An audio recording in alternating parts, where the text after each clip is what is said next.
All right, everybody, welcome to episode 6 of Ryan and Nick's Two Bros, One Flick. I am Ryan, and this is also Ryan. And I'm Ryan. We're all Ryan. This week we watched the movie Mute, a Netflix movie released in 2018 by what's his name? Doug Jones? Duncan. Duncan Jones. Doug Jones, I think, is the guy that wears the monster suits and is in movies and stuff. It sounds like a guy from like AMC or like the Looney Tunes or something. Oh yeah, like Mel Blanc or something. Yeah, there you go. Chuck Jones. Chuck Jones. That's who I was thinking of.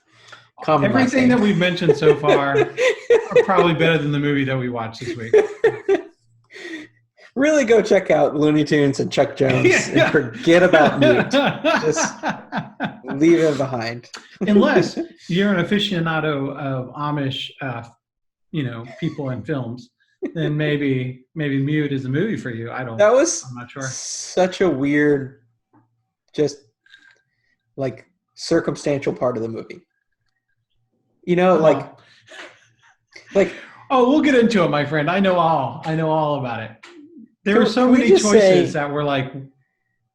Before we say anything else, can we be like, okay, the main character is Amish, and it seems like seemingly the only reason he's Amish is because they wanted a reason why his parents wouldn't let the doctors do an experimental procedure to heal his vocal cords. That's the only reason. Otherwise, he could have just been. People are mute in real life. Yeah, he could have just been mute. He could have been mute, and nothing would have changed. Oh my goodness! So I think that brings us to the genre. I think this is our first Amish future murder mystery detective movie. First and only. Maybe the only one in the world. I'm not sure. So I feel like not only was the choice to have him be Amish arbitrary, but so was the choice to have it set in the future, where nothing futuristic affected the plot or anything. If anything, yes, these people are running around, like at a certain point, it is a murder mystery, so there is violence, but seemingly in the future, there's no way to trace murders any better than we have today. So it didn't help that it was in the future at all. Other than like drone delivery food. Yeah. That was extremely effective. I mean, I guess maybe that's an accurate future. Like we've given up our privacy so you can deliver us like hot chicken in a box. But that's about it. Yeah. Right, so do you no, go ahead. I don't know that the fact that like I'm always for a movie being placed in the future because it's just more fun. Yeah. It just is. So I don't know that I need a reason for the movie to be placed in the future, but it was arbitrary. And I've actually read a lot of things, just like people's thoughts on the movie since, just because it was so out there. Yeah. And everything that I've read has been like, it seems like he was trying to take like a Blade Runner-esque like take on the movie. But it's kind of like... Sure. Well, the whole idea from Blade Runner was built around a futuristic idea. Like it was quintessential to the plot. Yeah. Yeah, like you couldn't have done it in the time that they were in. They couldn't have set Blade Runner in like Amish, Pennsylvania, where like Jed, I think that wagon might be a person. I'm like not sure. The whole point is like, in Blade Runner is catching like cyborgs. Well, in 1980, bro, it's pretty hard to have cyborgs. So it makes more sense. Well, that and the question of personhood, like, when she's given, it was the entire plot of Blade Runner needed future. But yes. Yeah, no, this seemed like this could have taken place at any point in time, really. A mute guy and his girlfriend. Yeah. You could have said this in ancient Greece and I would have believed everything that happened. It would have made more sense if it was taking place in like Amish, Pennsylvania. All right, so I think we've goofed enough. Do you want me to do the brief synopsis? I'll let you do the long rundown. Vice versa. All right. I'm gonna let you pick this movie. I'm gonna let you give us that sweet play-by-play. All right, cool. Well, hey, take us on that brief. Tell the people what it's about, spoiler free. All right. So I would say the general concept of this movie is we are following a mute Amish gentleman who has begun a relationship with a coworker, and she has a checkered past that we don't find out about until the plot of the movie unravels. Does that make sense? Yeah. Got a dog behind me. And we follow him with her, and she eventually gets, like, the main part of the movie is she gets captured and like taken, and he is going through this futuristic world trying to find her, but from his like Amish upbringing. So he doesn't know anything about technology. He he doesn't have any way of using it to his advantage, and he goes on a journey to find out really what she's been doing that is so like checkered and so bad, and to find her in the process. So definitely. So I would say it absolutely is a noir film. You know what I mean? Like Humphrey Bogart style, Private Eye, only there was, the whole murder mystery thing. It's definitely a type of movie. Yeah. So I mean, I feel like we're not in new territory at all. I feel like we've had a lot of entire genres of fiction based around what we're trying to accomplish in this one. So no Free Willy relevance, unfortunately. Maybe that would have saved it. I was looking for it the whole time. I was like, there's no one jumping out of the water. There's no, kids crying. I was really hoping Free Willy. Well, they were getting these cheap delivery meals, so it's possible that they were made out of Super Pig. Just full circle. Or Killer Whale. Yeah, or Killer Whale. Oh, that's the new harvested meat in the future. Oh, geez, Louise. All right, yeah. So okay. What'd you think? You give me okay. I think I went through our scale the other day. Oh, okay. So it's still like, I think if I remember correctly, 5, not recommending it to anyone. Yeah. It's not good. It's a bad movie. Anything below that. So there's levels to it, but anything below that is not good. Sure. 6, it was fine. Wouldn't watch it again. Not recommending it to friends, but it did a 2-hour piece of movie. 7 was good. Would recommend. Go out and see it. Don't go out of your way. It's still good. Yeah. 8, go see it right now. 9, one of the best movies ever. 10, impossible. Dumb and Dumber levels. Okay. So you're tweaking it a little bit. I get you. I'm just laying it back out there. It's been 6 weeks, man. We got to keep it fresh, Links in the bio to those other 5 weeks, by the way. Yeah. It'll appear right here. So I chose the movie. What did you grade it? So if I'm being real with you, I had a hard time following this movie. Like, it just felt like stuff was like happening. Logically, or it was just boring. Like not necessarily logic. I just felt like I was missing things. I felt like things were happening and I didn't understand them. Okay. Okay, hold on. I gotta get these dogs out here. Guys, go.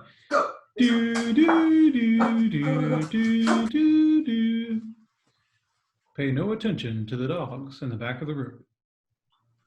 Your regularly scheduled program will resume shortly. All right. Yeah.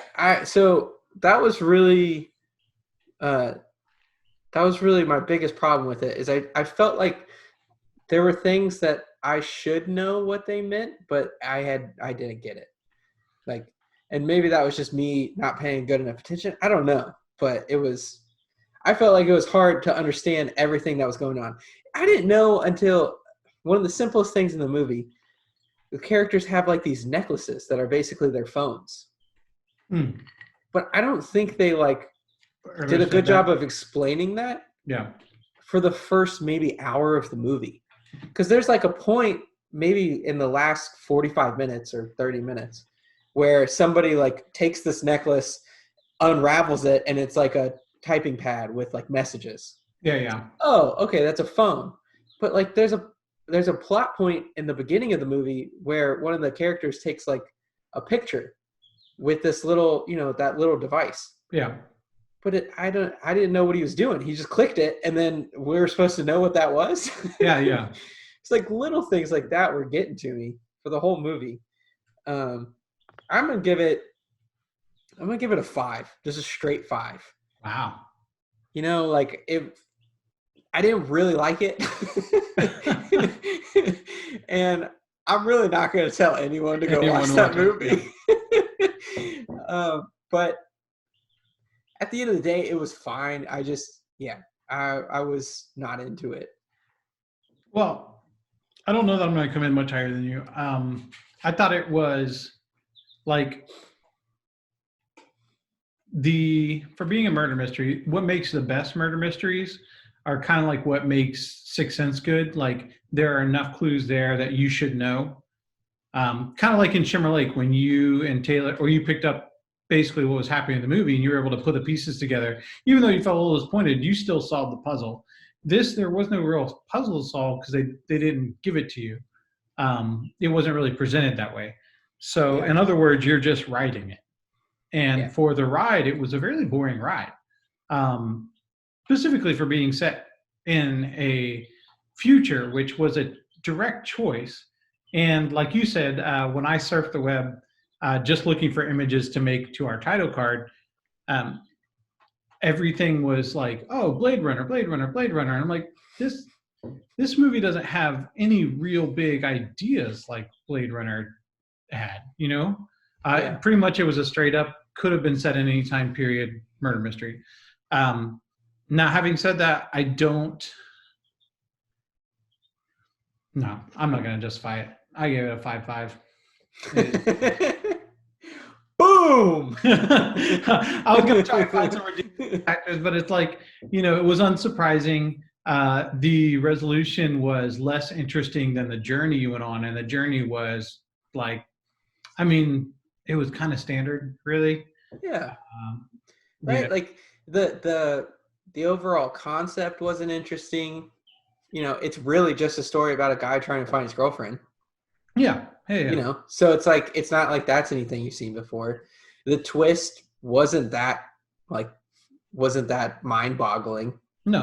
It didn't really make you like go, oh man, I should have seen that coming or anything. It was just, it's just like, okay. Yeah. I guess.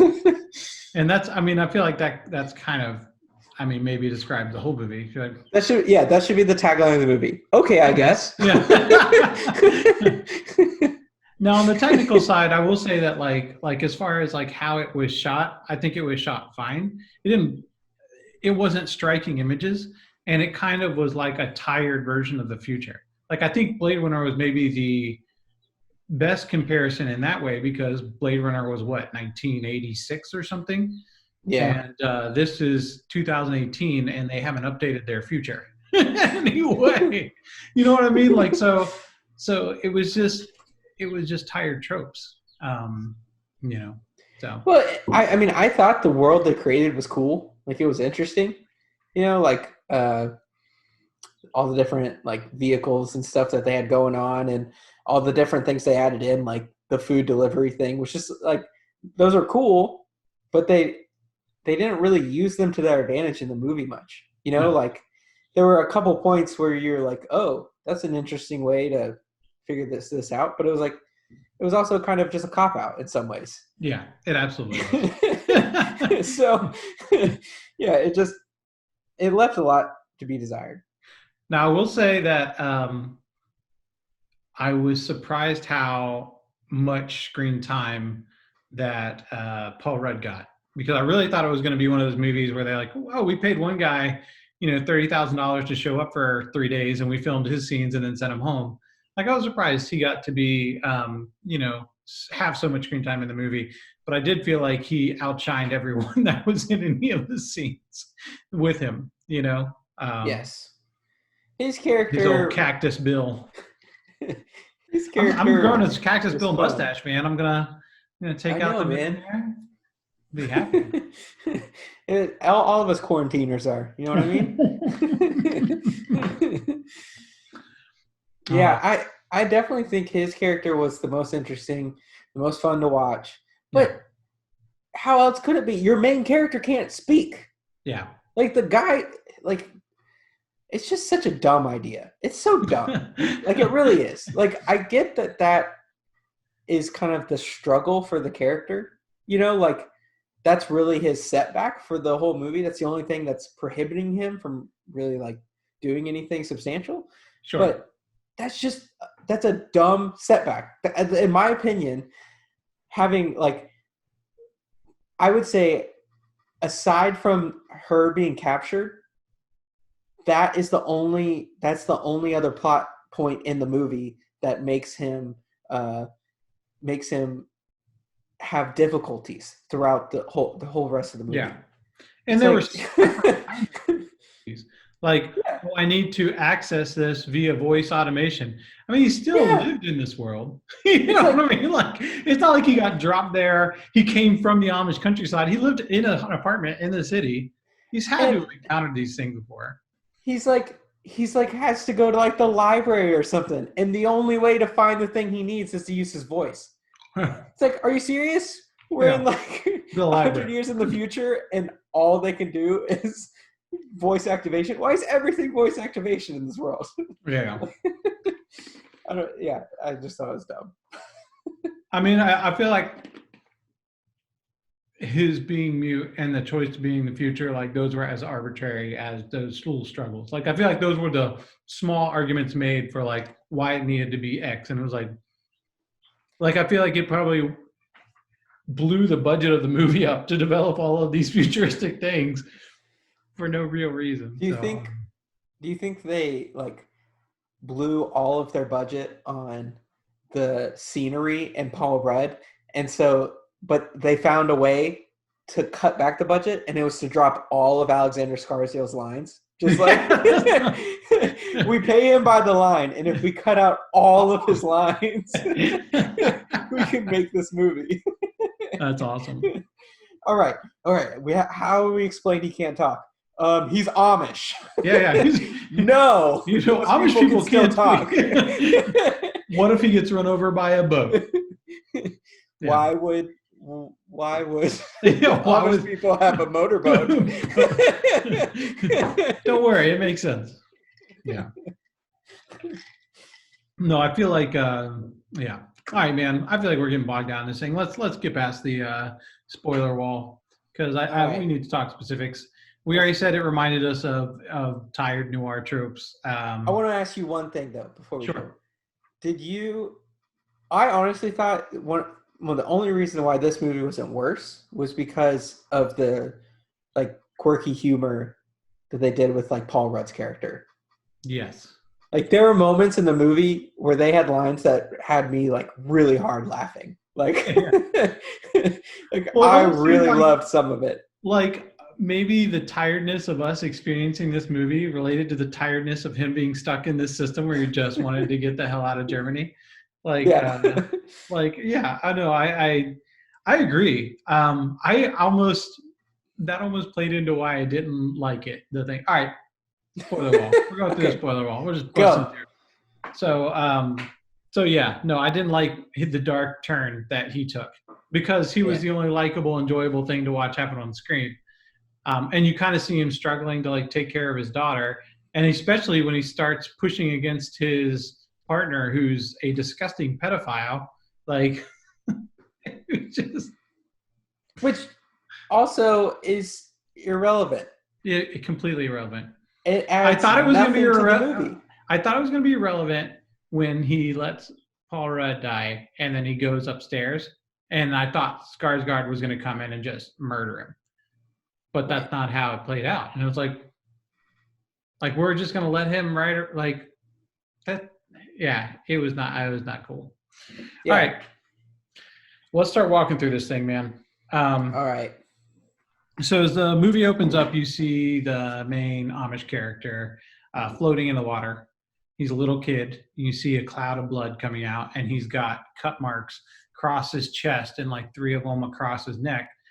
And immediately you realize he's been run over by a motorboat, and the family that ran him over is freaking out. And they are seem to be pretty modern, but you see this weird Amish girl standing by the woods just staring at him. And as the scene continues, she's with another woman, a full grown woman dressed in Amish gear, and they have him in the hospital. And that's when you kind of get the idea that that's his family. And the doctors are like, we can save his vocal cords, but we have to operate now. And he's like, I know it's against your beliefs, just so that we all know the Amish are going to play a big role in not talking for the rest of the movie in a movie called Mute. And she's like, no, which is what it is. And the movie starts. It's almost like the director had like a thing against Amish people, and so he just wanted to throw this in there as like a, you know what? You know why someone would be mute? Because the Amish wouldn't let the doctors operate on him. Like, okay, so but this is the other thing. Like when you're writing a story and you need someone to have a particular background, like you usually pick backgrounds you're familiar with because you know the ins and outs, and those little details make it true for anyone who might have an interaction with said background. Otherwise, if you're writing about something that you haven't experienced, you research the crap out of it. And one of his things is he's a bartender. Pretty sure Amish people are not allowed to serve other people alcohol. I think that's part of their faith.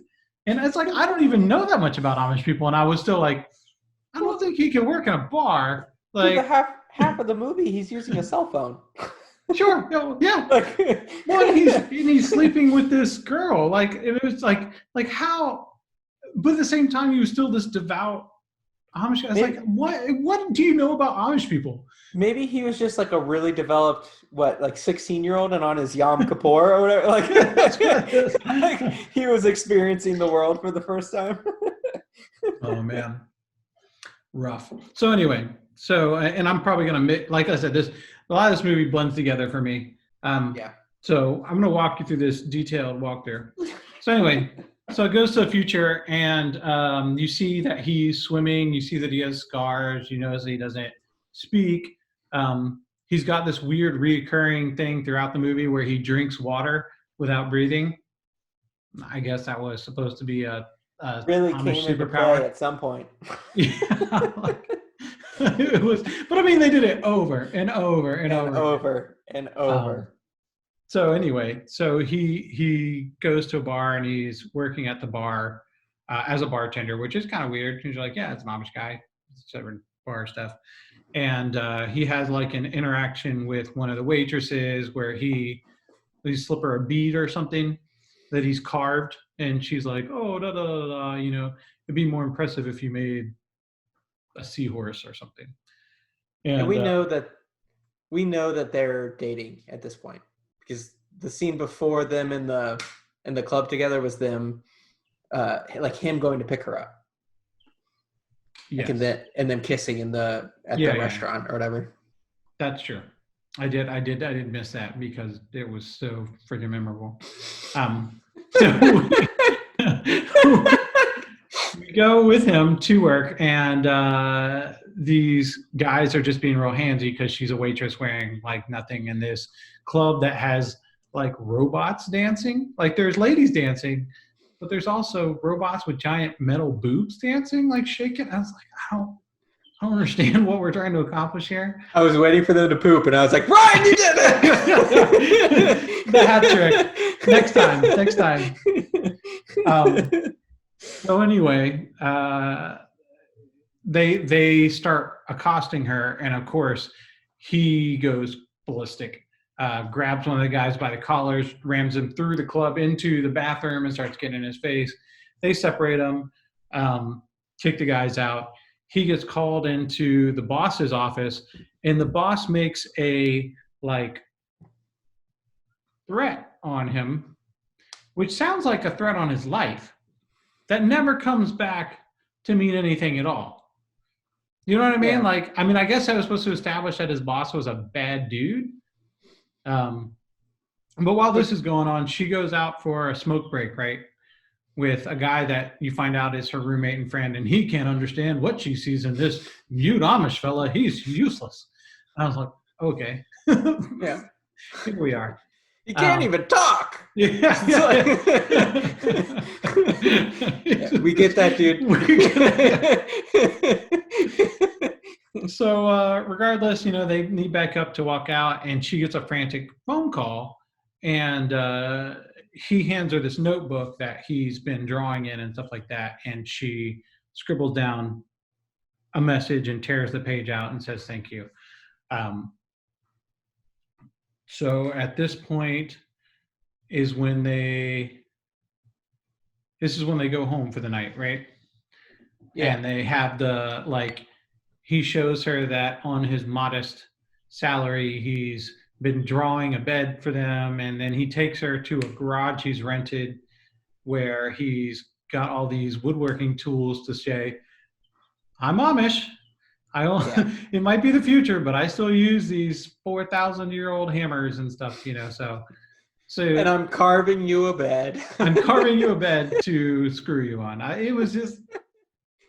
But there's dolphins. There's dolphins. He seemed to like dolphins a lot. For a man that was critically injured in the water, he didn't have an aversion to sea life.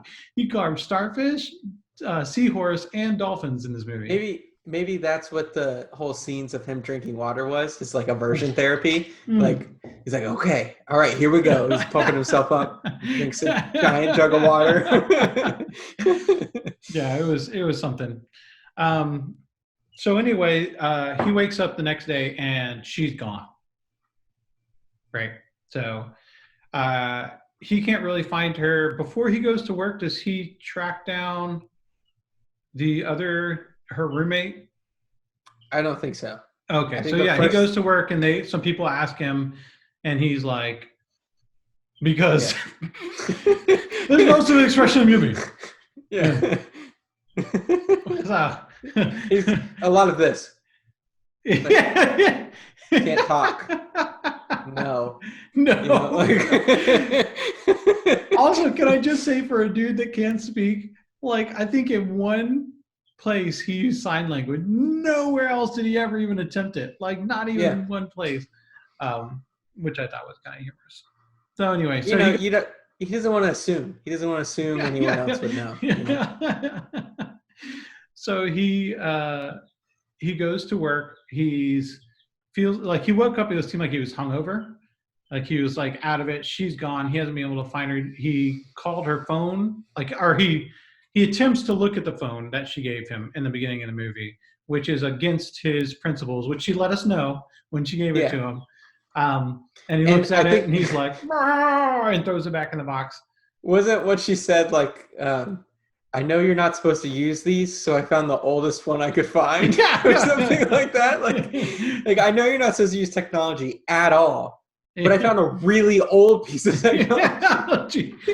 So we don't consider it technology anymore. This is literally our garbage. Would you like our garbage? So anyway, he goes to work and he's pissed off. People there ask him where she's at, and he's like, I don't know. But silent. Anyway, the two guys from the night before are back, and one of them, and Paul Rudd's there. And so we get introduced to Cactus Bill, and he immediately wins me over by making a comment to the club owner about the sexy robots she has dancing in the place, which I just think is great, because it's so like he is the only character in the movie that I feel like is experiencing the movie as terribly as we are.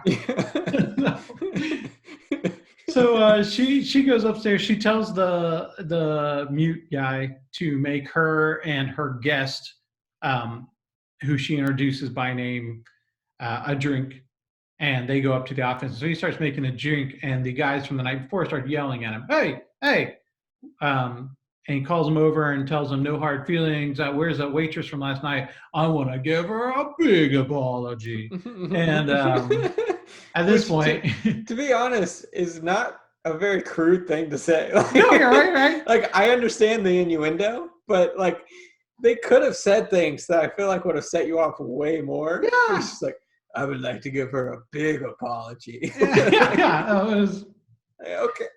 yeah. But no, that was it. So he's fighting words. He starts fighting them and knocks out a waitress who we've never met and we never see again. And then they knock him out. Like he hits her and he's like, oh, and then they knock him out. And absolutely destroys her. Yeah. So okay. At this point in the movie, I still thought this was supposed to be a movie kind of like John Wick. Okay. Like my understanding of the movie going in, I didn't watch any trailers or anything. Just in my head, when I was thinking about this movie, I was like, this is going to be a John Wick puppy situation. Yeah. Right? So the puppy dies, and then John Wick just goes mental on everyone's ass. Yeah. Like, I thought, okay, the girl's gone. People are insulting him about the girl. He's about to start destroying everyone, right? Because we already have the precedent set that if anyone like is gonna harm this girl, he's gonna attack them. Like that's been very clear. So I thought he was gonna be capable of like beating the hell out of people. Yeah. But in the first fight scene, he just gets wrecked. Yeah. Like, he turns around and someone just beats him in the head with a stool. Like, oh, okay, this is a different movie than I thought it was going to be. No, yeah. No, well, I think at this point, it really just hops on that standard, like, noir, mystery thing where he starts a series of revelations about her through investigating her that he didn't really know her. And she did make that comment earlier, you don't really know me, I don't deserve you. And so they go down this trope where it makes you think that like she is prostituting herself and all this stuff. So and then of course that ends up having zero to do with what happened to her in any way. Just nothing. So it was like he just went down this terrible rabbit hole for no reason. So anyway, so after this he gets fired without getting like threat of death or whatever. So it is what it is. Meh. At this point, where does he go next? Because the guy's working, right? Now is when I think he opens the phone to find his to call his lady or whatever. And there's a text or something. Right. Yep. Yeah, doesn't he? Yeah, this is when the movie starts to go downhill, everybody. Well, I'm trying to think of the pieces that he puts together. So he's getting texts like "miss you" or something like that, or "where are you?" I think this is when he goes to the brothel and finds his lady's like roommate. Yeah. Okay. Yeah. Is that right? That's what I was thinking. Yes. Who is at a brothel and he gets the room. Like he goes to the address. I'm not really remember where he got the address from. But he goes to the address and he puts his name up. And so they lead him to a room and he waits there and he comes in. Wait. Okay, hold on. I think I'm remembering as you're remembering it. He gets a text that they're at Hackers Hall. Yeah. Which ends up being those two guys like den that were making fun of him and his lady. Like they do a bunch of illegal things there. And that's when he realizes that she wrote something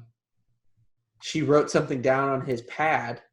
Like when he goes to Hackers Hall to like find her, he doesn't see her and he gets met with opposition, so he's about to leave. And then he realizes that she wrote something down on his pad, so he takes some charcoal to see if the imprint's still there. And he finds that room. Which was that the room of her roommate, or was that the room? No, that was Pippin's room. That was Pippin. Okay. So I think I was right though. I think he goes to the Luby's place first, and that's when you see Paul Rudd has a small interaction scene where you realize he's an AWOL soldier and he's stuck in Germany in the future, which Yeah. I thought that was going to play some way into things like we never got a geopolitical reason why those soldiers were all in Germany. Like Like, why were that we was in going to Germany? matter, and it didn't. Yeah, like why in all were we anywhere, and why did a movie that takes place in Germany only the non-essential characters spoke German? Like everyone Yeah. else spoke English. Um, Well, it seemed like a melded community to some extent. You know, sure. everyone seemed to speak a hybrid of German and English. So, but yeah, we don't know why there was a war there. I think they even mentioned something about like, oh yeah, the Germans are invading some other place, so I'm Yeah, glad we're here in the mainland or something like that. Like, yeah. It may sound like I was like, is this a world where like Germany won World War II? But at the same time, like there was no like military lockdown. There were no like symbology for it.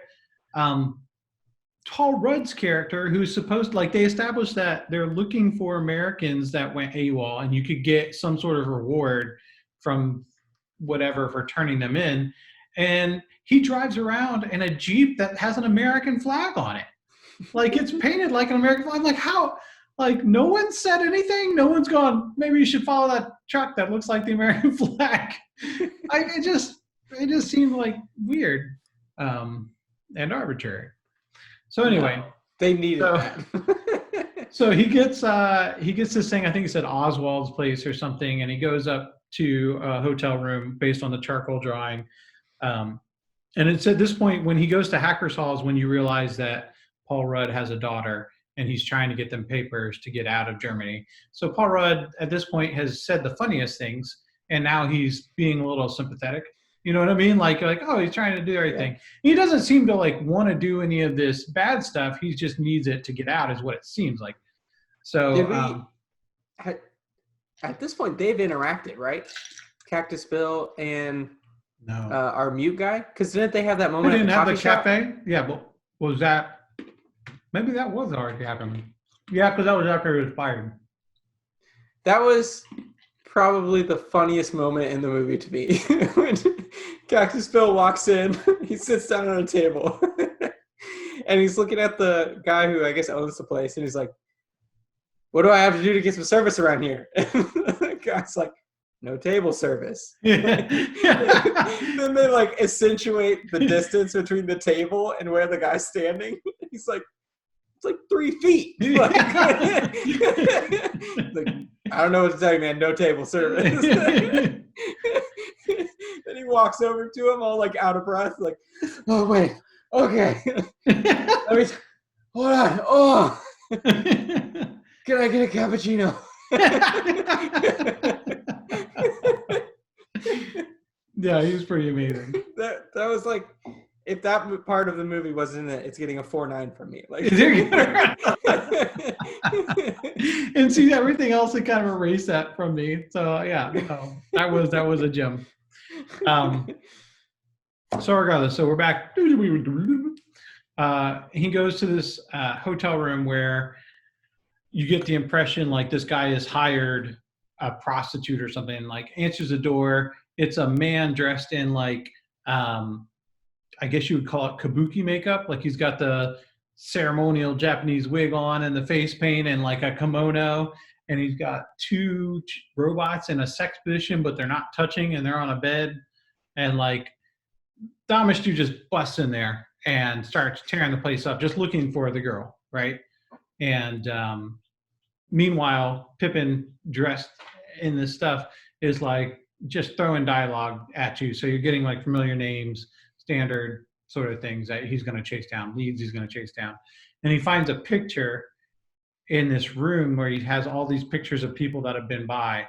And when he points to the picture, the guy confirms the name of the girl he's looking for. And so then he's starting to feel like, oh man, like she's messed up in some really bad stuff. And so he takes they tussle on the bed and set off the robots for no real reason at all, like just to be weird. And and he takes the picture, and he takes money from him for the guy she was supposed to be whoring, I guess, for the guy that he met at the bar who's supposed to make a drink for her, that was with the bar owner. That you get the impression is a pretty high up guy in the little criminal underground. Yeah, So from the way I took it was the club owner who we were introduced to initially, the like guy who's supposed to be a real bad guy and threatened the mute man. He also owns the brothel that we've been frequently visiting with Cactus Bill and his daughter. yeah. And see, he seems to think that the prostitutes are babysitters. So he just like brings his daughter there whenever he needs to go to the store. It's really weird. So I think he owns the club and the brothel. And what we learned from that moment with Pippin was that the brothel girls have been whoring on the side for someone working under the main guy. Yeah. Like that's basically what Pippin tells him. Is like, here, give this money to this guy so that what's-his-face doesn't find out that I owe them money or something like that. So you kind of learn that, okay, there's something going on that's the main head honcho bad guy isn't aware of, and somehow the girl we're following is wrapped up in it all. Yeah. So he leaves and he figures out a way to tail this guy. I think at this point they've established early in the movie during the smoke break scene, they established that the big baddie has this physical car, which I guess his Amish powers are going to let him drive a physical car instead of a flying car like everyone else has. They made kind of a big deal about it. It's a fully restored, like what, Rolls Royce from the 80s or something. Yeah. But he steals it and feels around until he figures out this thing drives like this, which I don't know. Which I don't really it's clearly in the movie a stick shift. Yeah. And if you've never driven a car ever, a stick shift is not one you're figuring out like right off the bat. Yeah. And this Amish man, I don't really know the laws of the Amish, but I'm assuming they can't use motorized vehicles. So I don't know how in the world he would have figured that out. Yeah. No, it's and he figures it out quick, bro. Yeah, he gets in because he stole it. Like he jumps in it while somebody's not in it, and then like, yeah, oh, okay, now it's going. And one point he wrecks it, like flawlessly puts it into reverse. Mm-hmm. Like no stalling, just like, oh, okay, let me back up now. Yeah. I mean, they didn't even take like the free humor of having like grinding gears. Yeah. You know, just No. Wasted space. So anyway, so he's trailing the guy's car, and you've seen Cactus Bill is, of course, he's got somewhere to be. So he dropped his daughter off at the brothel. You see the girl he dropped his daughter off with get into a flying car with the guy that our Amish man is tailing. And so he follows them through the city, and they weave and blah, blah, blah. They get to a restaurant, and they go inside. And I keep thinking, like, because little girls in these nefarious situations, that something bad is going to happen to her, which I'm glad nothing really did. But I was kept like, why are they making a point for her to be here? Like, he is supposed to be this bad dude running stuff on the side. And he's like, and I'm going to take her to get some French fries, and we're going to color, and it'll be fun. So he goes into the restaurant, and a bunch of the prostitutes are sitting there with him and a little girl, and she has crayons. And they're like just doing their talking back and forth. And he is just sitting right next to them, just staring at them. And the guy like kind of like acknowledges him and says something. And he notices the little girl's drawing, and he's like, I can't talk, but I know I can draw. And so he draws what she's drawing just better, and then gives it to her. He's like, hey, your bears kind of suck. Here, have this bears. So he gives it to the little girl, and then he confronts the guy. The guy realizes that he's there to talk to him, so he sends the girls away and lets the mute guy know that he's got syndicate backing. And you see the coolest characters in the movie that never do anything. Like they don't have pupils. Yeah. They have like tattoos. Surgically, like yeah. implant. There's like a hoop going over into their ears. and they're implied that they're bad. They never throw a punch. They never pull a weapon out. They never even stand up. They just look. So maybe they're I real have, creepy. and he references them. He's like, I have these guys. Watch out for these guys. And then Yeah. we're like, okay, we'll never see them again, apparently. Yeah. So he's writing him messages, which is a really tough way to interrogate someone. Like, um, and basically lets him know that he has been to see Pippin, and then he throws all of Pippin's money at him, which uh, is happening in front of the syndicate guys, and it should violate their relationship. So he's kind of freaking out at this point, like he's exposed. But does he have a lead after this? Like he leaves that guy, and I can't really think of where he goes after that. Well, so we know that after that guy, he uses his phone again. She sent him another message. He decides that if he's got her phone number, he can send her food on the flying thing. And so he goes to the thing, and this is when we get one of two frustrations with him being mute. He can't talk to the voice activated food ordering device. So the man playing phone video games behind him helps him order. And it says it can't find her phone signal, but it says you can send it to your home address. And so he looks at the address and heads there. And when he heads there, this like voluptuous lady walks out of the background, and it's her roommate that was prostituting himself earlier in this like lady suit. yeah, it's like some sort of transvestite. Yeah, like I guess. He said, "Oh, you like the goods? They come off," and you expect like, okay, so at some point he's going to pull this prosthetic over. No, he just sits there, and then the whole scene. And like, it's also not just her roommate, right? Because he makes it pretty clear that they were in a relationship. Like at one point, yeah. So yeah. the guy. Well, I don't know if he says they were in a relationship, but he makes it clear that she didn't want any of what he had. Like he was obsessed with her, and she just kind of was like. I thought it was pretty clear that they were in a relationship because he said something to the effect of like my love wasn't good enough for her and she ran to you or something like that. Yeah. So I mean, I guess that could be in a friend sense, but it felt like he was talking about a relationship. But yeah, it was a totally weird moment, and he or she was the person in the picture he took from Pippin's house, right? Yes, that's when he figures that out because he's in that getup. Right. So when he kind of gives him, because he can't talk, gives him the picture that he took from Pippin's house, and he makes the revelation, yeah, I even did this for her because she needed money to accomplish something. And so you realize she's been scrambling to try to do something. And he suggests, like, I thought you guys were just going to run away. Maybe she's just left without you. She's gone, Mm-hmm. And at this point you've seen like prostitutes, and you've seen like all these things ins and outs. So she lives in a pretty sordid world. So it wouldn't be unbelievable. But he goes to what is like a fridge that has phone numbers on it, and he starts pressing the phone numbers. Wait, no. So before this happens, the transvestite like tasers him, right? Like before he leaves, or so they have some sort of interaction, and it looks like the mute guy's getting kind of angry, and then the transvestite just pulls out a taser and hits him with it, and that's when we see like a flashback. Oh, I blocked that out of my head because it was so random. It implies that like maybe he hurt her.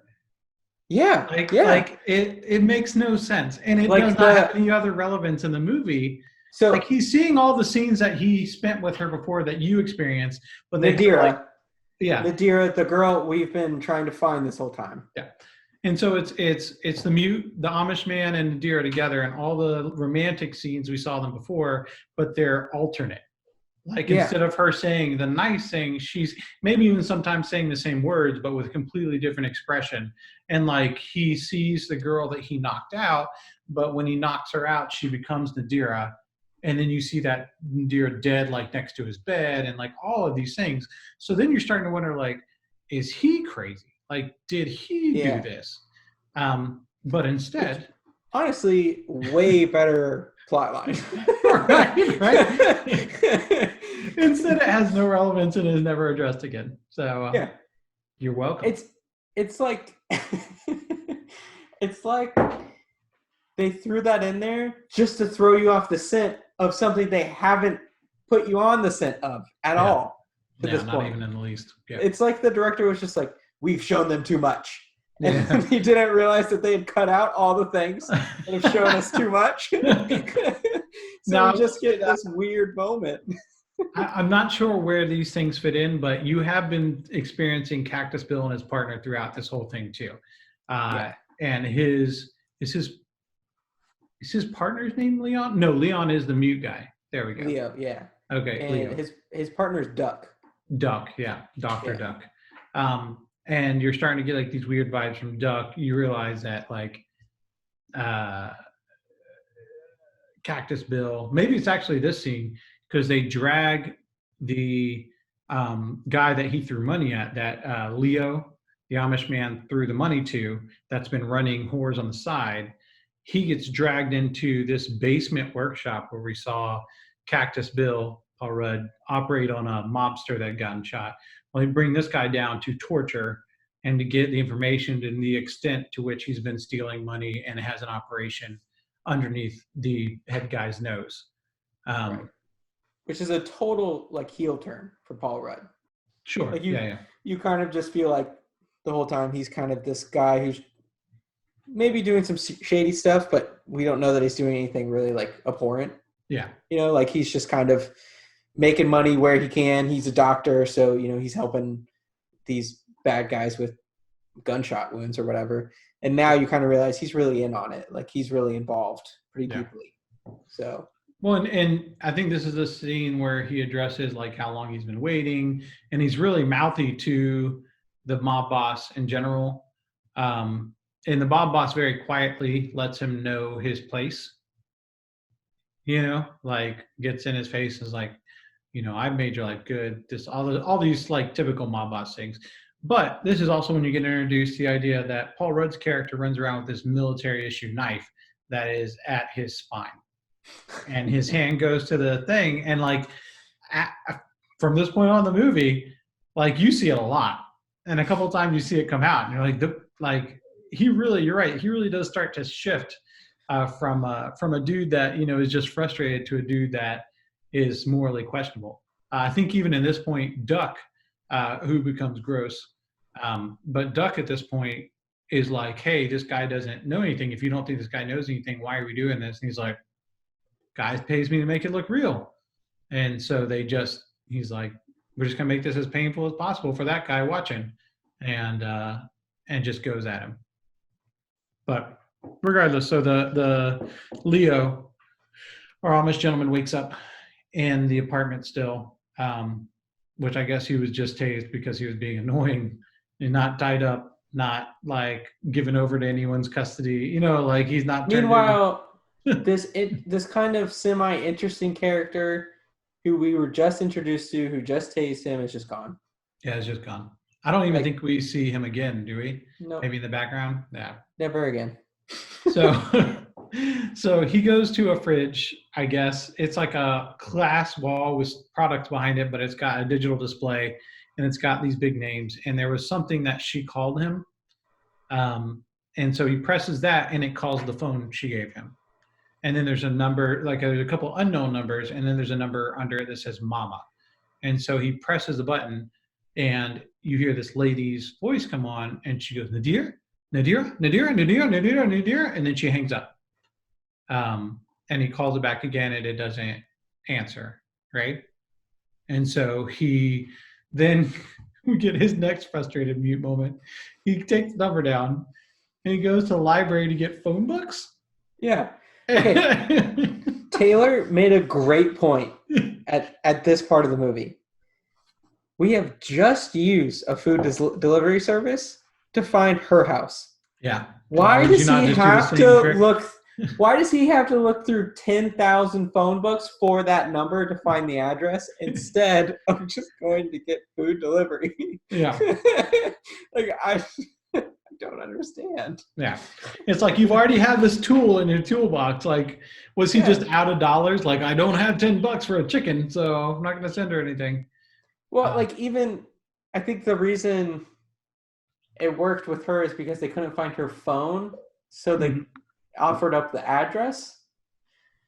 But it was like, it's like, why couldn't you follow the food? Or, like anything would have been better than just like, we literally, for the next maybe 10 minutes of the movie, just kind of watch him go through phone books. Yeah. Like other things are happening with other characters, but his character is just going through phone books. And it was really like, I think to really hit that private eye, like film noir, like investigation montage, but it wasn't a big spyglass. Yeah. I mean, it was just like, and why are we doing this? Like you had to get someone at the library to help you to tell you what section the phone books were in. Well, I guess he didn't. He just wandered around the library, right? Like we see him appear in all the different places. But it's like you asked somebody outside of somewhere else. Why didn't you just ask somebody there to like type the number into the computer and see where the only reason he did that by hand was because he couldn't talk into the library speaker. Yeah. Darn you Amish. Yeah, it was, if only I wasn't Amish. Oh, so what a movie. He does eventually track down the number after pouring over volumes, which I don't know why. There's lots of issues. Anyway, so he drives to this address and he finds her mother, and she only speaks Pashto, which I think at this point, in one of Cactus Bill's moments, we've heard that him and Duck know each other from a tour in Afghanistan. Or they say Kabul, right? They were in Kabul together. Apparently, we're still going to be there in the future forever. Meanwhile, Germany's taking over the world, but we're going to be in Afghanistan still. Yeah, we are. So anyway, so he goes there, and she can't speak English or German or whatever we're supposed to be understanding, and he can't speak at all. But she knows who he is because of her daughter. Like when he walks in, she immediately knows that he's Leo. And I mean, he's got her picture and stuff. I'm guessing either way, she could have assumed. Sure, yeah. But I guess my point is, like, their love wasn't a secret thing. Like, it was something she was sharing with the people that were close in her life. Like, or her mom just knew that she was dating a guy who couldn't talk. That's true. Yeah, there you go. That would have given it away. But my point is, this secret part of her life, it wasn't a secret from. So, regardless, here through some sort of like miming, he figures out that she had a daughter. Yeah. No, she says. So Leo knows that Josie is Cactus Bill's daughter. Does he know her name though yet? I don't think he's heard her name. I think he's heard her name when he saw her in the restaurant where he confronted the guy who was whoring on the side. Okay. I think they said her name there. But did he ever see her with Cactus Bill? I mean, regardless, in the scene of the mother, he realizes Cactus Bill is the guy because she says that. Beal. Yeah, I think so. Because she says Josie multiple times, which is the daughter's name. And we get flashes of her, like especially back at the scene where they were in the, where he gave her the drawing stuff. So that was my assumption, was that he put two and two together for that way. But who knows? Yeah. So basically, he figures out that Cactus Bill is Josie's dad, and that he was a bad dude, right? Like Yeah. is that kind of the thing he gets? And then I want to say when he leaves here, he gets another text about where He the te- issue is. he texts back who we think is Nadira, Yeah, texting whoever him. has Nadira's phone. I mean, Yeah, I never really thought it was Nadira. I knew it was somebody on her phone. right. He texts that person back and asks, "Where can I find Cactus Bill?" Okay. And parallel to this, we've gotten all these heavy Cactus Bill scenes where you really see like the monster him to come out. Now, you also discover Duck is a pedophile, and he confronts him about it in a very violent way, which you kind of have to be like, is there an overreaction to confronting a guy that you think might molest your daughter? I mean, I would think I would be pretty nasty to someone if I thought they were a danger. Oh, But yeah, I mean, regardless, it's still kind of at this point in the movie, I still kind of felt like Paul Rudd was like a good guy, yeah, because he is kind of white knighting,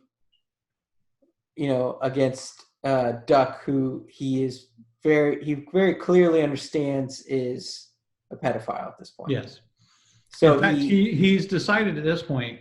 He has the scene where he confronts him after finding a camera he set up in one of the exam rooms for kids, and he's like, "You're not seeing kids anymore. You ever come here?" Like he basically lets out ultimatums, like, "I will kill you. It doesn't matter how long we've known each other. It doesn't matter the things we've been through. I will kill you before I let you come near my daughter or even hurt other people's children." So you really like, I mean, I got to give Cactus Bill some character points there for not being like, when we get out of here, we're out of here. But he's like, no, you're not doing this to anyone anymore. but that scene is just a flip of a coin, Yeah. because in the same breath of him like threatening the guy's life and telling him he can't be a pedophile anymore, essentially, he gets a call. He Which, gets his.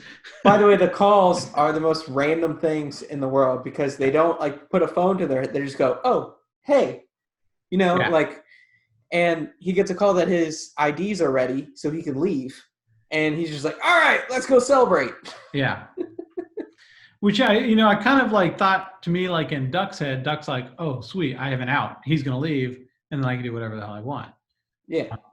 you know. But yeah, so they go out and they have their night, and then Cactus Bill gets real violent with a security guy, pulls a knife on him, puts it at his eyeball, like all sorts of really just like very dark, dark, dark things. Um, but simultaneously, so he's had this scene where he's gotten in Duck's face a couple times. He gets in Duck's face at the lab, then they go celebrate, and then he gets in Duck's faces again at is it at that scene or is it at the bowling alley? He like smacks the shit out of him in that Yeah, scene. yeah. Like, I don't know what happens.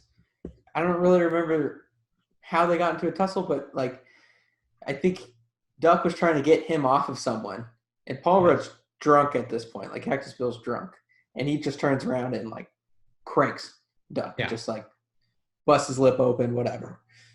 And I think they have kind of like a makeup scene, where they like hug it out or whatever, but it's pretty clear that there's some sort of animosity between the two of them. Yeah.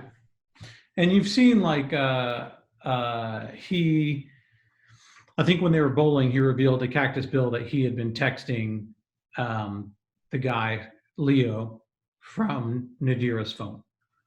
And Paul Rudd gets in his face about that, because Paul Rudd has been, I will say that may be the one tell, is since the beginning, he's been leery of the mute guy being involved in everything. And every time the mute guy shows up, he disappears. But we also, in that same scene where he confronts Duck about texting the mute guy, we kind of find out that Paul Rudd's involved somehow. Yeah. Right? Because he says like, "Oh, you're texting him? You could have screwed the whole thing up." Yeah. And then Duck's like, "Oh, it's just a little bit of fun." And then they kind of shrug it off. Is this when they reveal like the big like twist? Well, I think after he leaves Nadira's mom's house, and they have the scene where the guy has like Cactus Bill kind of freaks out and he almost kills the security guard. He punches Duck in the face, and then they get in the car and you see Duck text him a location, and so at this point Paul Rudd's got to get the papers. Um, Duck has clearly okay with throwing him under the bus, and then Leo finally gets that last piece of what's happening. And I think this is a scene where you get the playback of Paul Rudd's character watching them on their romantic night. That's here, right? Yeah. Yeah, I think so. So we cut back to them and they're, having their nice night together, Nadira and our Amish man.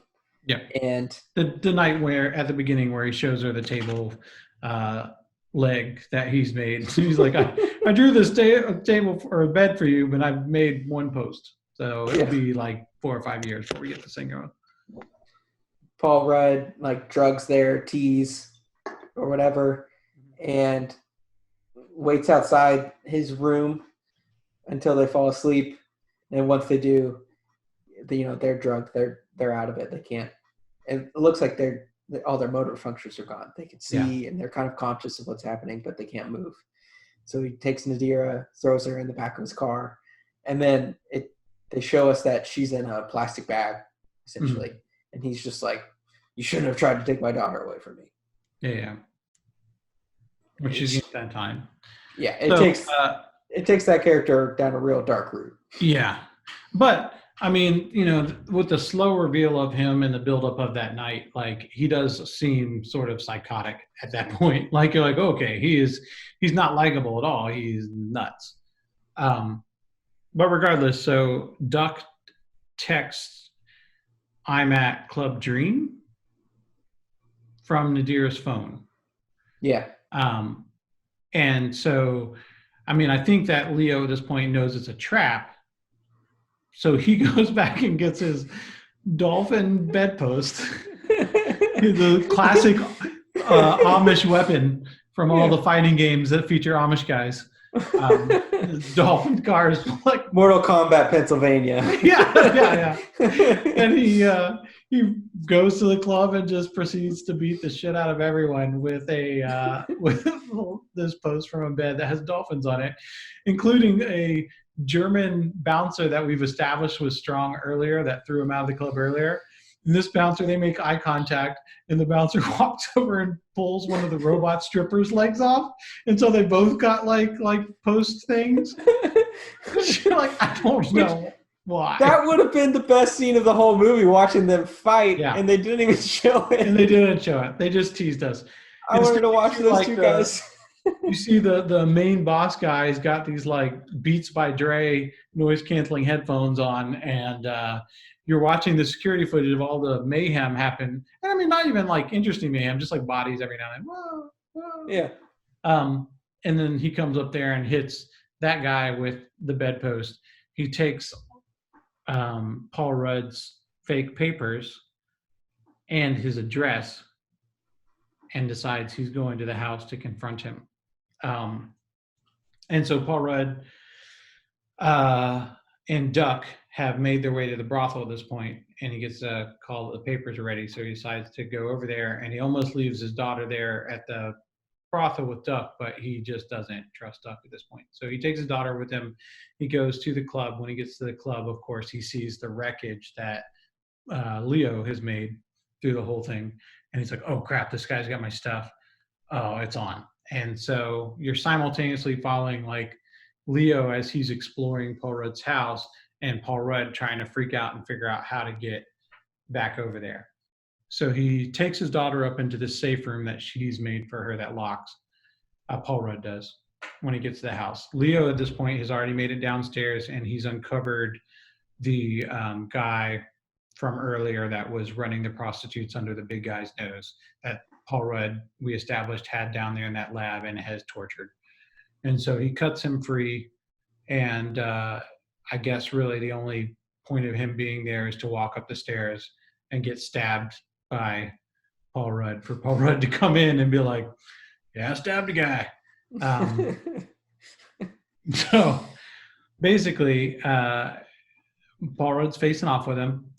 Paul Rudd throws him a key that's been around his neck to this caged area, and is like kind of monologuing and teasing this guy for not being able to speak, which really goes into that whole Amish hatred thing that we've established in this whole thing. So it's a real weird scene too, because it's just like Paul Rudd just shows up as if the mute guy isn't a threat at all. Yeah.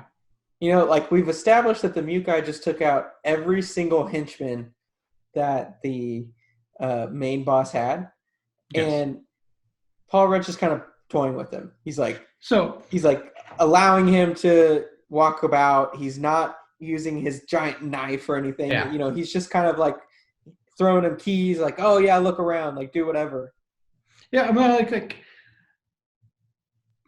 if this was a movie made in the late '90s with Harrison Ford, and Harrison Ford had gotten to the point in the movie where he's in the person's house, like looking around, that person would have turned all the lights off, and they would be waiting in their home turf to surprise Harrison Ford. You know what I mean? They wouldn't run down there and have a monologue conversation.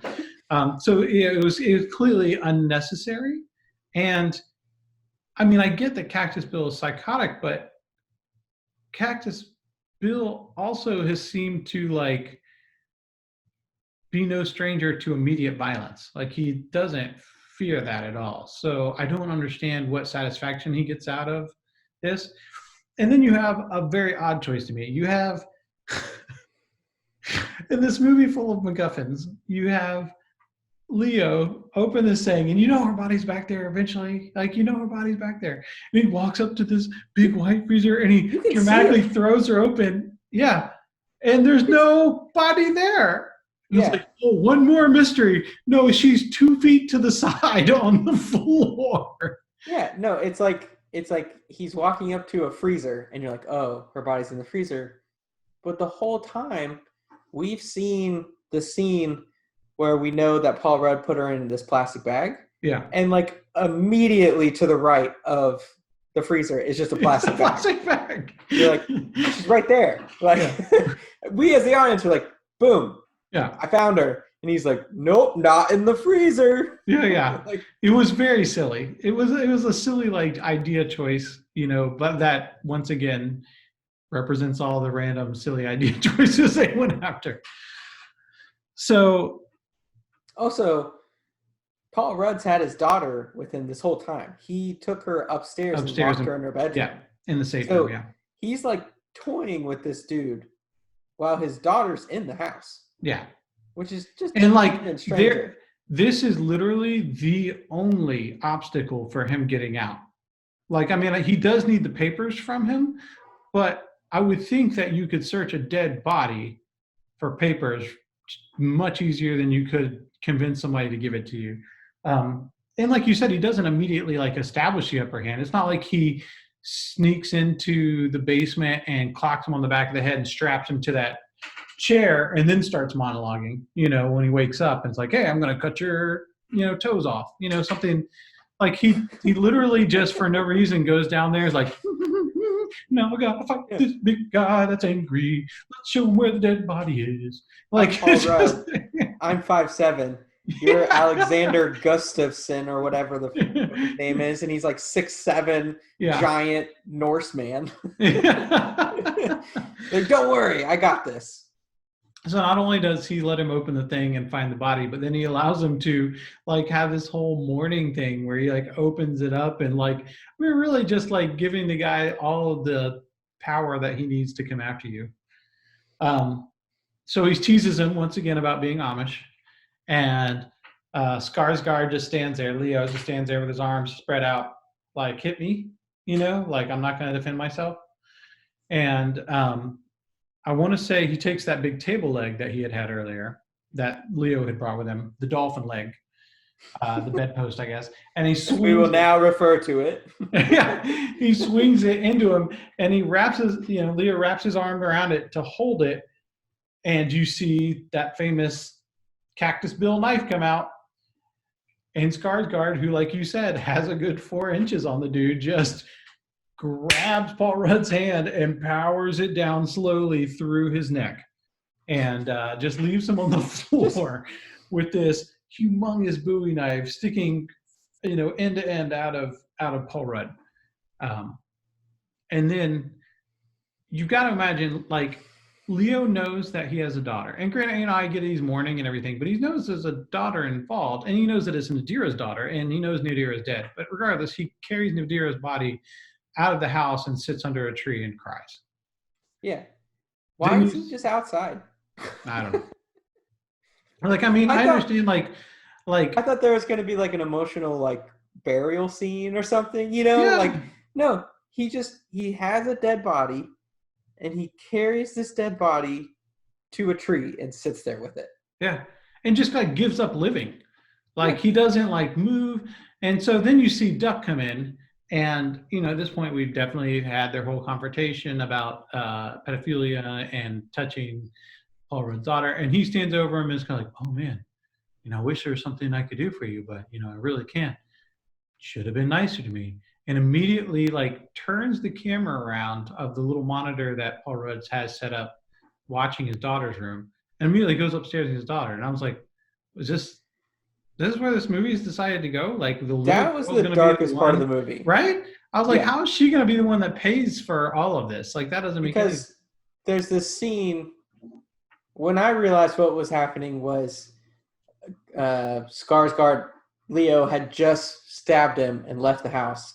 Mm-hmm. And as soon as Duck walks into the house, I knew where that was headed. And I was like, are you joking? Like, you're about to give this innocent girl to a pedophile? Like, that's going to be the next scene in the movie? And that's exactly what happened.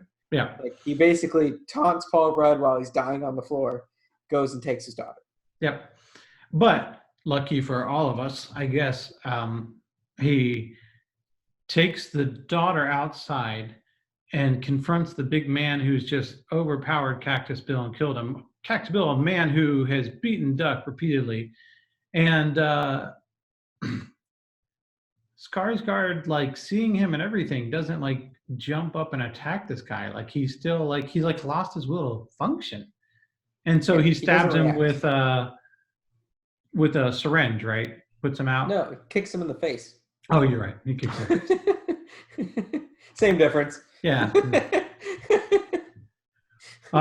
So I guess I was thinking it's so strange because it takes him so long to wake up. Yeah. And I was like, I don't understand. Well, the next thing we see is Duck inserting vocal cords into him, like cyborg vocal cords, which, okay, Ryan, I don't know about you, but at this point in the movie, I'm like, where the hell are we going? Yeah. Well, because we fought the big bad, right? And Duck is just like maybe marginally sideways, and it's building to this climax where he's putting vocal cords in so that he can apologize. Like, there's not a lot of logic here. Like, at this point, like, nobody's making any decisions that make any sense.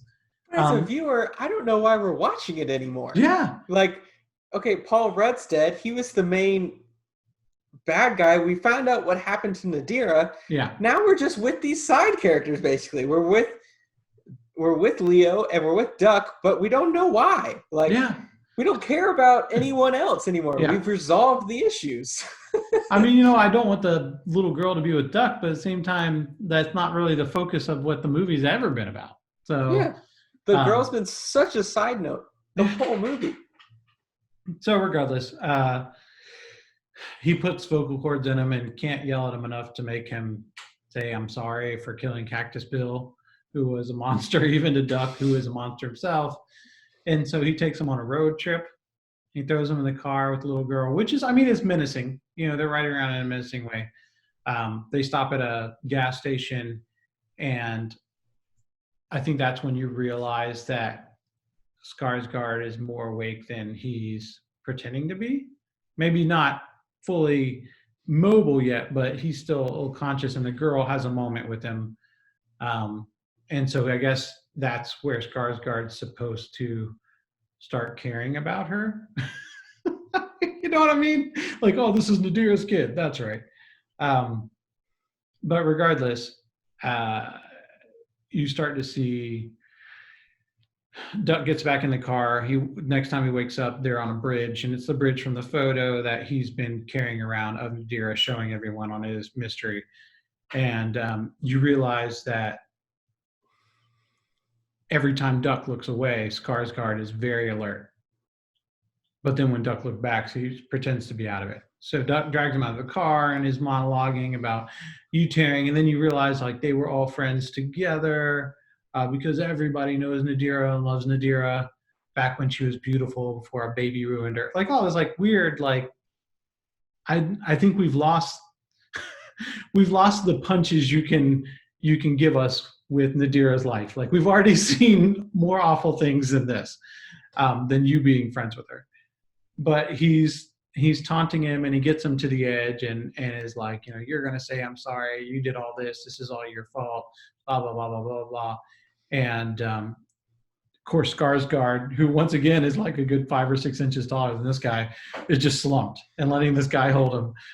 And then he wraps her arm around him, and you see him do his deep breath that he does before he drinks the water. Okay. This is my favorite part of the whole movie. Because this whole time, we've been giving these very vivid scenes of Skarsgård has this big old cup of water, this huge cup of water, and he goes,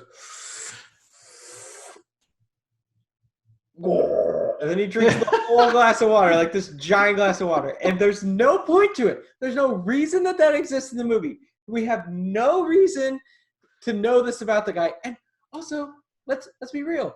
Why is this a thing? Yeah. Why? He's not around water often. Oh, yeah. He swims at his local gym. We know that. We've seen him swim at the gym. But other than that, for some reason, he has this superhuman like drinking holding ability. Like, and so it's literally I'm cracking up laughing because I see him wrap his arms around Duck.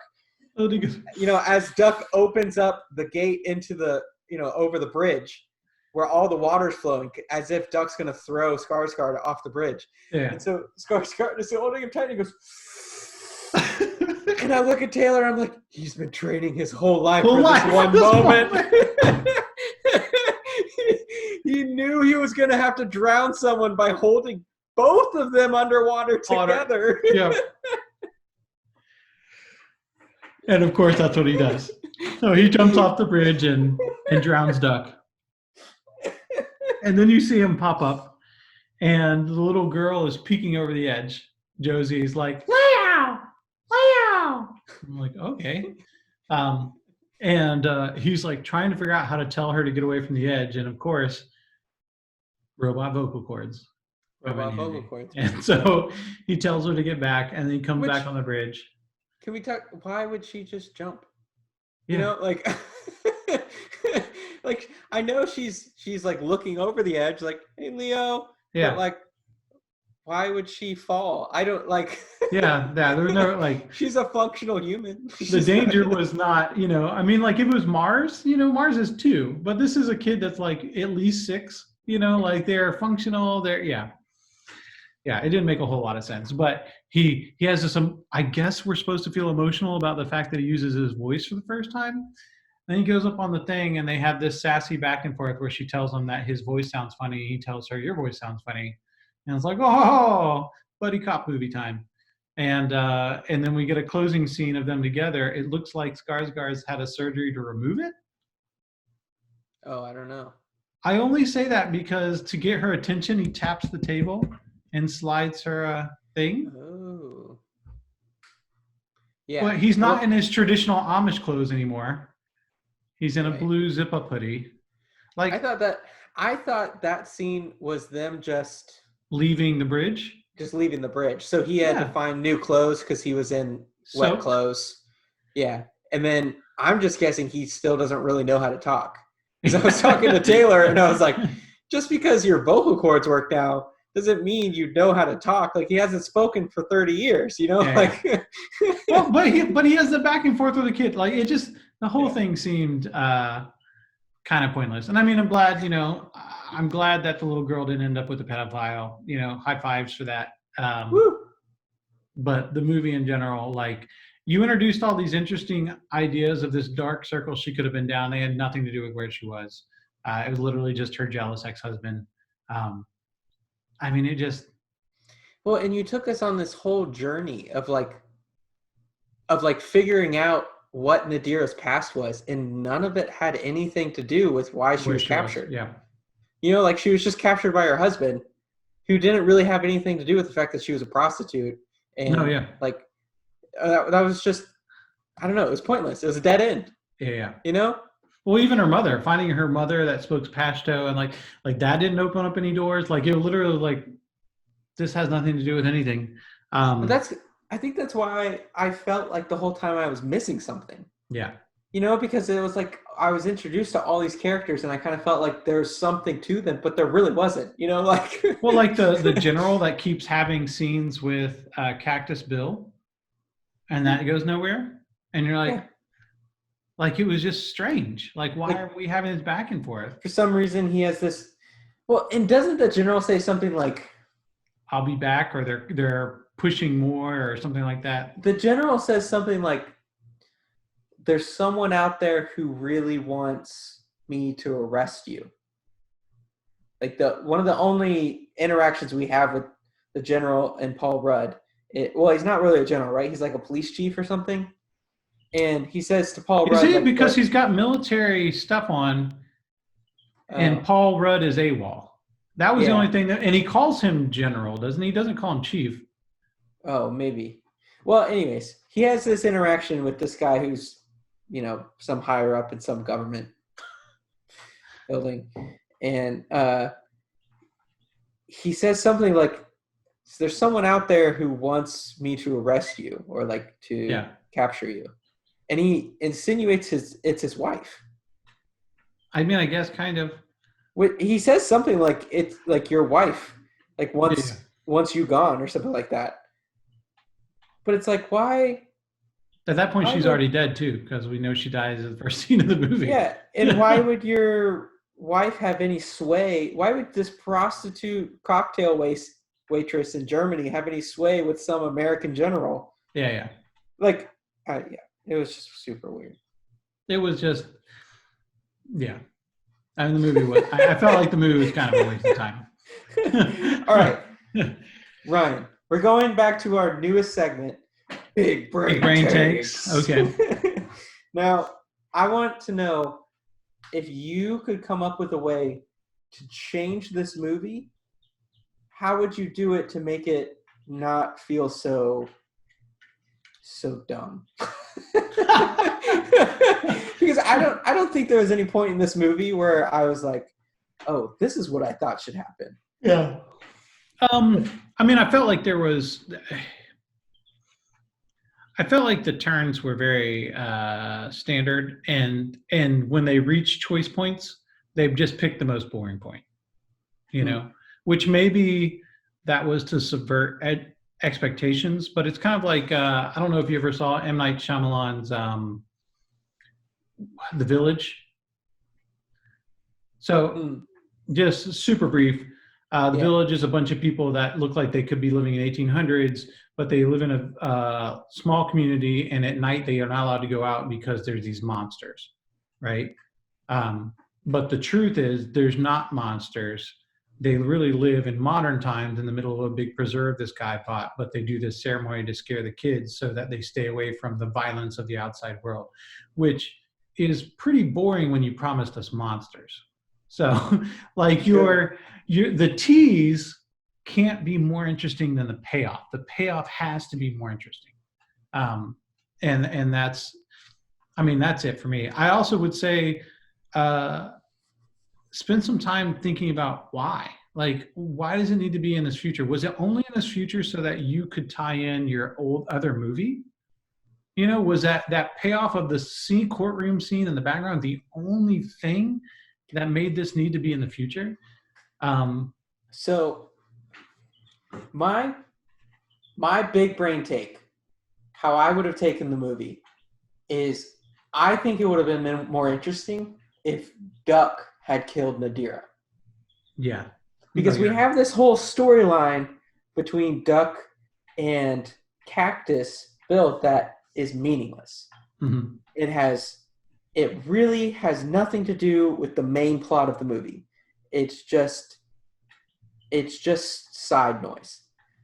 But that whole interaction between Duck and Cactus Bill, where Cactus Bill is threatening him on his life if he ever, treats another kid or would touch his daughter or anything like that. I think since they built in this whole thing where Duck and Cactus Bill have this checkered past, and Duck is willing to sell out Cactus Bill Yeah. to Leo, it would have been way more interesting if Duck was masterminding this whole thing. Well, If I he honestly thought that when Duck was monologuing on the bridge, I thought he was going to reveal that he was, in fact, the girl's father. I thought that's what it was building uh, to, and it just didn't. It didn't culminate to anything. But that's my thought. So we see Duck playing with Leo this whole time, sending him texts, kind of leading him on this chase. And so if you could have tied all of these pieces together with Duck being the one who kills Nadira, Mhm. and then gets Leo to kill, Yeah. Cactus, and then Duck kills Leo and Yeah. or kills Leo and then takes the daughter. Like Absolutely. that would have completed Made everything. sense. But yeah, that's my big brain take. I would have made Duck Big the brain bad take. guy. Big brain Yeah, take. I definitely like that. I don't know that I have any quick fixes. I mean, I do agree with you that that's a more interesting path. I just don't know how you get away from that premise. I mean, I would immediately eliminate the idea that he was Amish, or I would lean super hard into it. Like, why Mm, do they need to know each other from the club? Like, yeah, if he's Amish, let her have found him, and that's fine that she wants something innocent after having spent years with Cactus Bill, who seems to have no moral, real guideline in his life. He just does whatever the hell he wants. Um, like, I can see someone wanting some innocence after that, and then him finding that, but then have the things, the steps that she's taken be for a purpose. Like, you know, why does she need to have that roommate that disappears? Maybe if she's trying to find a way to get her daughter away from Cactus Bill, she's willing to go past lines, because then you're, as an audience, you can still forgive her for trying to do something to save her family, but you can also still be shocked. And those things can move the story forward rather than just yeah. distracting you from the They, story not moving at all. it's almost like they would have a purpose. Yeah, yeah. So, I mean, like I said, I would either lean super heavy into the fact that he's Amish, even maybe establish, I don't know, another Amish person in the future. Like, he has no community, which is a big Amish thing. Like, he's serving bar, he's sleeping with a woman he's not married. Like, there's all these things that just, like, if he's a devout Amish dude and everyone knows that about him, what is this life he's living? Well, and the world they created seems so interesting. Yeah. Like the geopolitical aspects of like Americans being in Germany and wars going on, and you know, we had no context to why any of that exists. Yeah. But it seems like that would have been a really interesting story to tell, and you could have woven that in with us learning about the characters. Cactus Sure. Bill is part of the war, so that's an easy in. Well, Like and his wife's mom speaks Pashto. Is she from Kabul? Did he get her? You know what I mean? Like, there's all these possibilities that could have been woven together, and instead, it just nothing was earned. Like, and that's the thing. And I don't want to say that like the movie, the movie you can't follow. The movie walks through what it is. It's just uninteresting, and it doesn't take a lot of risks. It doesn't surprise me with anything. There's nothing new here. And the choices they made weren't justified. They didn't justify them. They're like, oh, there wasn't that one moment in the movie where like, oh, that's why that happened. That's why the super pig is here. Plus, I mean, there's no poop scene. So there's no Okja. That's really That's bad. for sure. We Yeah. need a giant super pig that's basically a dog to love any movie. Yeah. You know. So Oh man. All maybe right. next time. So I've got this guy's thing up, Duncan Jones. I will say that I was kind of surprised at the distance when you told me. Okay, so I'm not sure we talked about it on camera, but this movie was by the same guy that wrote and directed Moon, um, and that was the little tie-in scene in the courtroom uh, of the Moon. main character from the Moon being on trial for Moon going AWOL, is right? the Blade Runner to this movie's Alien. I'm sorry. Come again? So Blade Runner and Alien take place in the same universe, but aren't What? I've necessarily never heard related. that. Really? Yeah. Blade Runner is technically like a prequel to Alien. I thought Prometheus was prequel to Alien. But so Moon, that's why I'm pretty sure that's why they made all of the Blade Runner analogies. Is because he's taken the Ridley Scott route of like making all these movies in the same universe so that they can have some sort of like cohesiveness. Okay. But it's really weird. Moon seems like it's taking place in a different time period and has a totally different tone with a totally different like it's nothing like this movie. Well, And is so it watchable? Is it enjoyable? I remember it being interesting. Yeah. I don't remember thinking it was great, but it was better than a 5. That's And awesome. I would say the payoff in that movie is way better. Like you at least it at least has a more interesting concept and Okay. a more interesting outcome. You know, like it, and especially the outcome makes sense with the concept that they bring in. So yeah, I liked it, and there is a point in this movie where they made there's an Easter egg that tie the two together, but it it was funny because it's been so long since I watched Moon. Like you said, Moon was done in 2009. Yeah. And I think he did like 3 other movies before he did Mute. Well, I think. World of Warcraft, that was one of them, Yeah. and that's in the same universe too. Yeah. Yeah. Of course. Of We all know course. that. But yeah, it definitely feels like he changed his way of thinking Yeah. from 9 years in between the two movies. Yeah. Well, and I mean, like, yeah, it's tough. I can see Netflix coming in and giving him maybe a little bit of because I want to say Moon at least had some like a claim to it when it came out. Giving a little bit of Yeah. freedom to move. World of Warcraft, I don't know anyone that saw it, but I mean, it was supposed to be a big movie when it was coming out. So, And I don't really know that it was actually like I don't know that it was actually liked. World oh, of Warcraft. oh, World of Warcraft. Yeah, well, that's what I mean. But I mean, I guess you have somebody that has done some bigger productions outside of streaming. Sure. And I mean, they clearly gave him a budget because they did build a lot of those sets out. Yeah. It just it wasn't it. It just Wasn't it for sucked. me. Like, yeah, you really screwed the pooch on this one, Yeah, Duncan. man. Sorry, bro. I don't think Netflix is coming calling anytime soon. I'd love to see the analytics on it. Like Oh man. 90% of users stopped halfway through. Yeah. It was not great. It was not great, that's for sure. Well, hey man, I don't know that I have anything else to say about it. Really. I don't even know if I have a big brain take for this one. Yeah, I mean you gave it your all, and I'll give you props for that. Yeah. You want to just talk about the movie for next week? Yeah. What movie you have for us?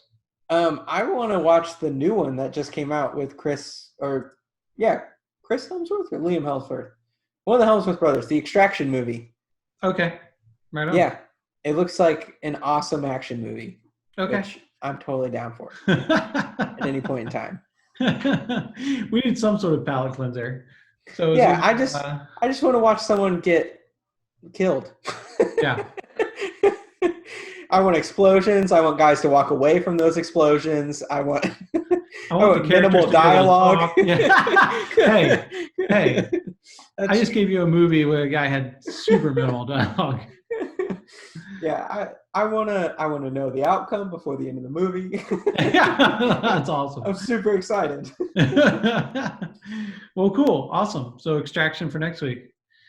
All right, man. Well, like I said, I want to stop talking about this movie as soon as possible. So I'm going to let us go.